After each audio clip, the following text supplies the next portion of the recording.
If you want to transfer data from your Android into your iPhone 17e, then here's what you need to do. So in order to move everything and transfer all files onto your iPhone 17e, you need to begin in the first configuration, in the first setup. So once you go through the initial configuration, you will see the update and the Face ID and so on and so forth.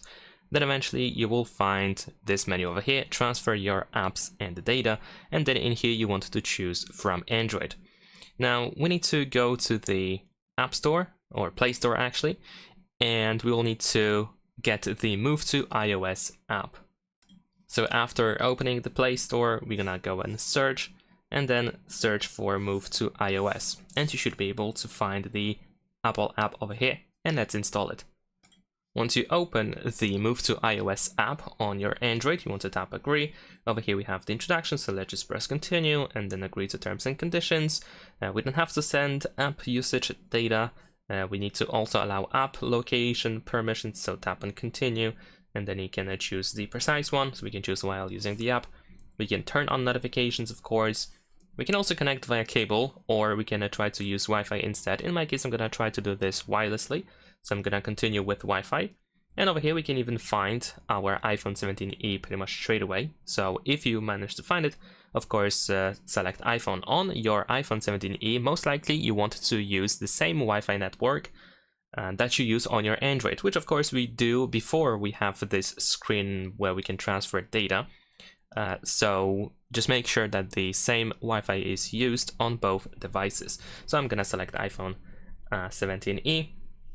Now over here we have connect via code, so we're gonna tap on continue in here, and let's see if we can get the code.